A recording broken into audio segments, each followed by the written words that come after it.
Bismillah, alhamdulillah, wassalatu wassalamu ala rasulillah Muhammad bin Abdullah wa ala alihi wa sahbihi wa mawala ma'adu. Saudara-saudara, pada video kali ini saya ingin memberikan gambaran tentang sebuah cara kita membaca terhadap artikel. Saya sengaja membuat video ini karena tidak sedikit dari kebanyakan mahasiswa baru, bahkan kadang-kadang mahasiswa pasca sarjana, salah di dalam memberikan penjelasan terhadap sebuah artikel yang dibaca oleh mereka, dikarenakan tidak sedikit di antara mereka yang kemudian tidak jelas di dalam menggunakan perspektif. Mengapa kita membutuhkan perspektif di dalam melakukan pembacaan? Saudara-saudara, membaca di dalam kegiatan akademik sesungguhnya merupakan pekerjaan mengkaji apa yang sedang kita baca. Memang salah satu pekerjaan akademisi adalah membaca. Tetapi membaca di dalam hal ini tentu merupakan sebuah kajian. Dan di dalam melakukan sebuah kajian, seorang akademisi perlu menggunakan teori, metode, dan teknik agar dalam melakukan kajiannya terarah dan dapat dipahami perspektif kajiannya sehingga menjadi jelas hasil kajiannya itu. Nah, apabila seseorang melakukan pembacaan terhadap sebuah teks, tetapi dia tidak menggunakan teori, dia tidak menggunakan metode, dia juga tidak menggunakan teknik analisis yang benar, maka tentu saja sistem pembacaannya tidak akan terarah. Dan orang yang membaca hasil kajiannya sulit untuk memahami perspektif yang digunakannya. Oleh sebab itulah maka setiap kita melakukan kajian itu membutuhkan metode. Dan setiap metode sebagaimana kita pahami berbeda di antara satu dengan yang lain. Juga memiliki karakteristik yang berbeda. Dan oleh sebab itulah maka sangat penting bagi seorang pembaca untuk memahami karakter dari apa yang dibaca, sehingga dia mampu memilih metode dan teori-teori yang memiliki karakteristiknya yang sama dengan teks yang sedang dia baca itu. Mengapa demikian?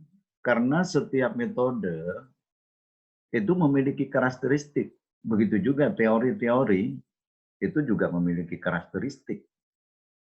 Itulah sebabnya mengapa di dalam kita membaca teks, kita perlu memahami karakteristik dari teks tersebut.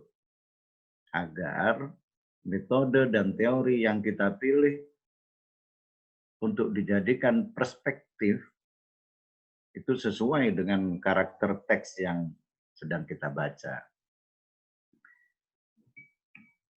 Saudara-saudara, beberapa teori yang digunakan para ilmuwan untuk membaca,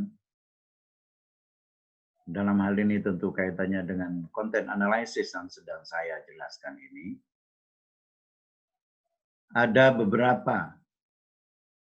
Misalnya formalisme, strukturalisme genetik, poststrukturalisme, semiotika, naratologi, resepsi, interteks, feminisme, postkolonial, dekonstruksi, dan analisis isi.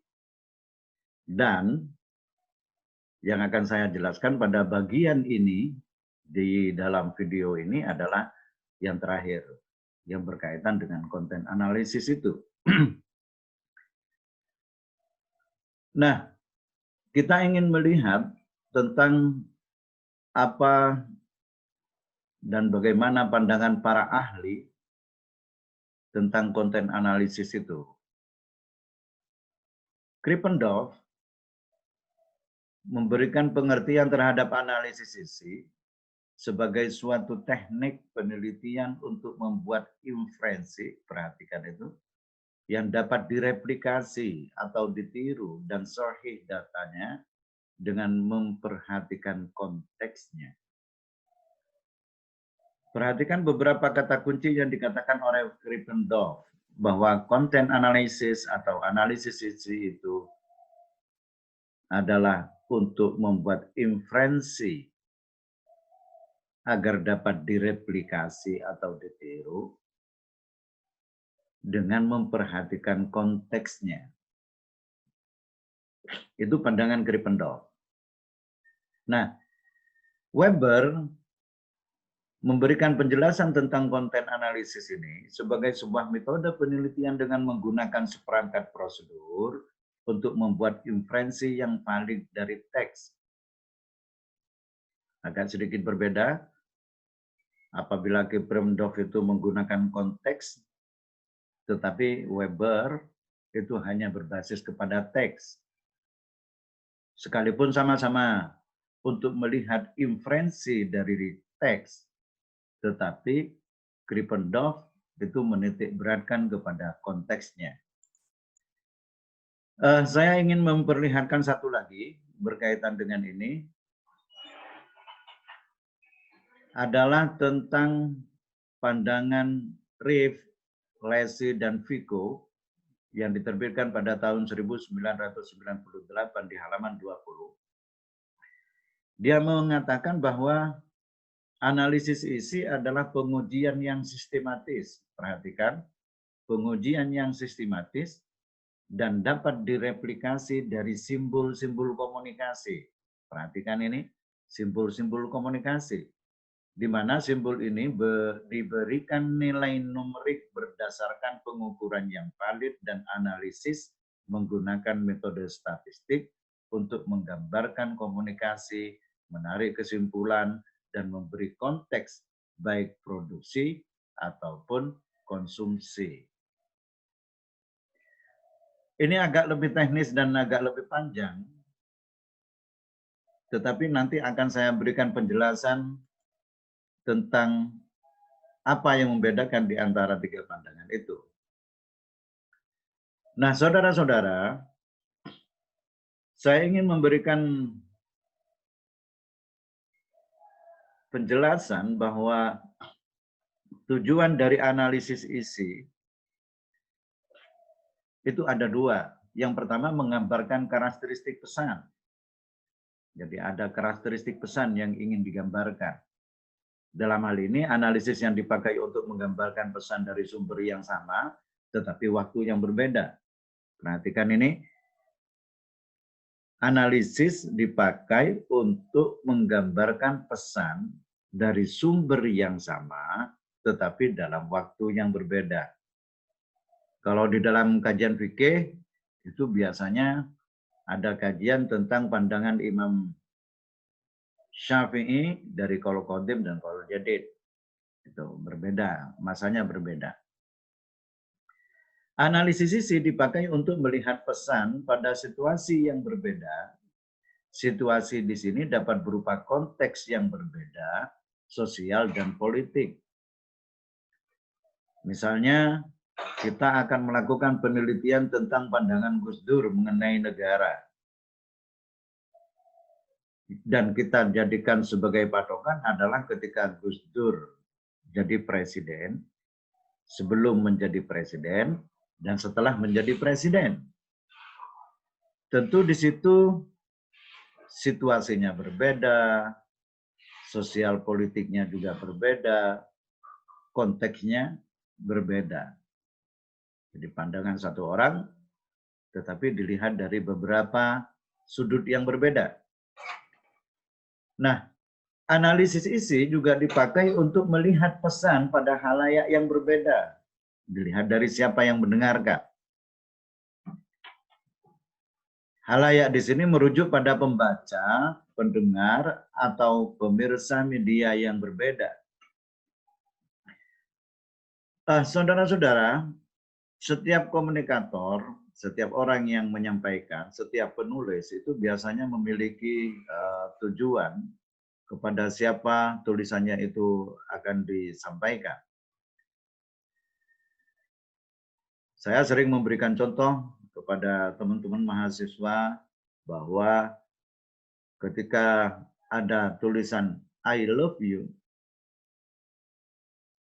dia selalu memiliki makna yang berbeda dilihat dari siapa yang menerima pesan itu. Kalau seorang ayah kepada anaknya, I love you akan memiliki kata makna yang berbeda dengan seorang ayah menyampaikan kepada ibunya. Tentu juga akan memiliki makna dan efek yang berbeda ketika kata itu disampaikan kepada seorang laki-laki, kepada teman kerjanya. Atau kepada seorang mahasiswa, kepada seorang mahasiswi. Itu pasti memiliki makna yang berbeda. Nah, sebuah teks yang sedang kita analisis, itu biasanya ditunjukkan kepada siapa tujuannya, atau setidaknya kita bisa memahami dalam konteks apa dan siapa yang ada di dalamnya, sehingga kita bisa melihat siapa calon pembaca yang diinginkan oleh penulisnya itu. Yang terakhir, analisis isi dipakai untuk melihat pesan dari komunikator yang berbeda.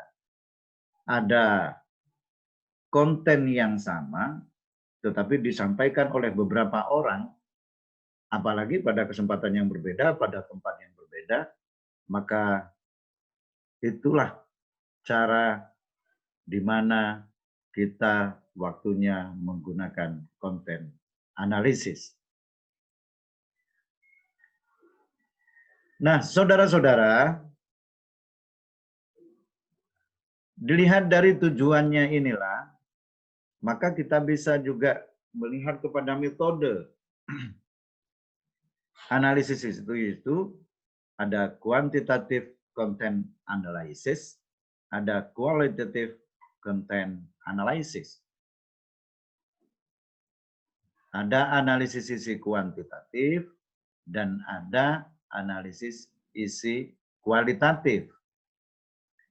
Analisis isi kuantitatif, prinsip objektifnya diukur dari pembuatan atau penyusunan kategorisasi.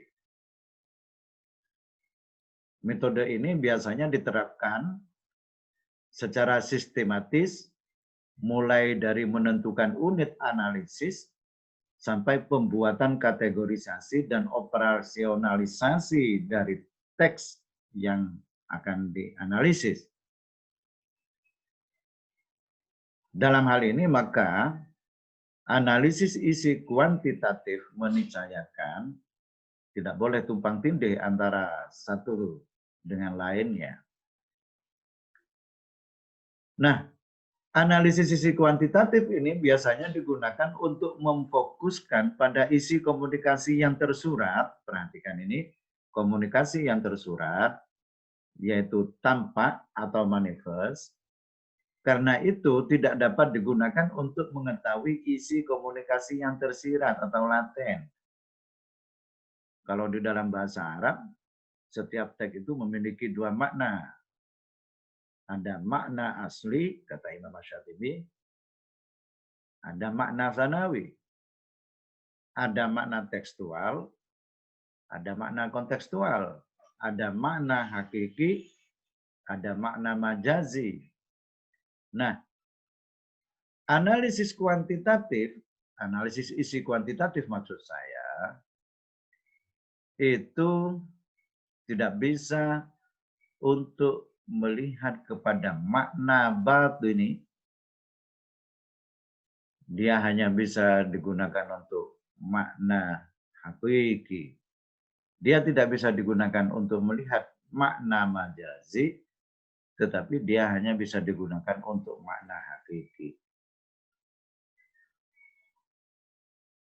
Berbeda dengan itu, analisis isi kualitatif, sekalipun sama-sama bersifat sistematis analisis, tetapi dia tidak kaku. Kategorisasi yang dipakainya hanya sebagai guide saja untuk memperoleh konsep-konsep atau kategorisasi yang muncul selama proses penelitian. Nah, dalam hal ini, maka pendekatan analisis isi kualitatif itu bisa menggunakan beberapa pendekatan, bisa menggunakan pendekatan framing, analisis wacana, analisis tekstual, semiotik, analisis roterika, dan juga ideological criticism.